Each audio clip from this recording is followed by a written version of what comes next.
Hit TV ప్రేక్షకులకు స్వాగతం, సుస్వాగతం. మే నెల 1వ తారీఖు నుండి 31వ తారీఖు వరకు 2024 మాస ఫలితాలని తెలుసుకుందాం. వృషభ రాశి వారికి. వృషభ రాశి వారు రాష్ట్రాధిపతి అయినటువంటి శుక్రుడు మేషంలో ఉంటాడు.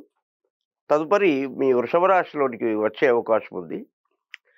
అందున మీరు గురువు 1వ స్థితిలోనికి వచ్చాడని మీరు ఇబ్బంది పడాల్సిన అక్కర్లేదు. గురువు 1వ స్థానంలో ఉన్నప్పటికి కూడా సువర్ణమూర్తి అయి మీకు పెద్దగా ఇబ్బందులు రానియకుండా చూసుకునే అవకాశాలు చాలా మెండుగా కనిపిస్తున్నాయి. అదేవిధంగా మీ యొక్క రాశికి 11వ స్థానంలో రాహు ఉండడం, రాహు శని ఫలితాలను ఇస్తాడు కనుక రాహు మీకు సంఘబలాన్ని పెంపొందింపచేసే అవకాశం చాలా ఉంది. ఈ మే నెలలో ముఖ్యంగా చెప్పుకోవాలంటే 11వ ఇంట్లో రాహు ఉండడం అనేటువంటి చాలా గొప్ప విశేషము. ఈ యొక్క రాజకీయ నాయకులకు చాలా ఉన్నతమైనటువంటి చాలా మీకు కలిసొచ్చే అవకాశం ఈ వృషభ రాశి వారికి. ఎవరైతే రాజకీయ రంగంలో ఉన్నారో వాళ్ళకి. తర్వాత మీరు 22 మే 22, 23 ఆ ప్రాంతంలో అనుకోకుండా కొంత ఏవైనా ఆస్పత్రి ఖర్చులు గానీ, లేదా అనుకోకుండా ఊహించని ఖర్చులు వచ్చే అవకాశం ఉంది గనక, కొంచెం ఆర్థికంగా మీరు కొంత నిలదొక్కుకోండి, లేదా కొంత డబ్బు అదనంగా దాచిపెట్టుకునే ప్రయత్నం చేయండి. ఎందుకైనా డబ్బు ఎప్పుడైనా ఉంటే చెడిపోదు గదా! అది ఉంటే ఒకవేళ మీకు అలా కాకుంటే మీరు వేరే దానికి వాడుకోవచ్చు. కానీ 22 నుండి 28 వరకు కొంత అలా ఉంది కాబట్టి పెద్దగా ఇబ్బంది పడాల్సిన అవసరం లేదు. తదుపరి మీ యొక్క వృషభం నుండి 6వ స్థానంలో కేతు ఉన్నాడు కాబట్టి మీరు ఏదైనా తీర్థయాత్రలు సందర్శించేటువంటి అవకాశం కూడా లేకపోలేదు. తర్వాత మీకు 10వ స్థానాధిపతి అయినటువంటి శని తను ఒక్కడే మకరంలో ఉండడం మీకు కొంచెం వృత్తిలో అనుకూలతలు వచ్చే అవకాశాలే ఎక్కువగా కనిపిస్తున్నాయి ఈ మే మాసంలో.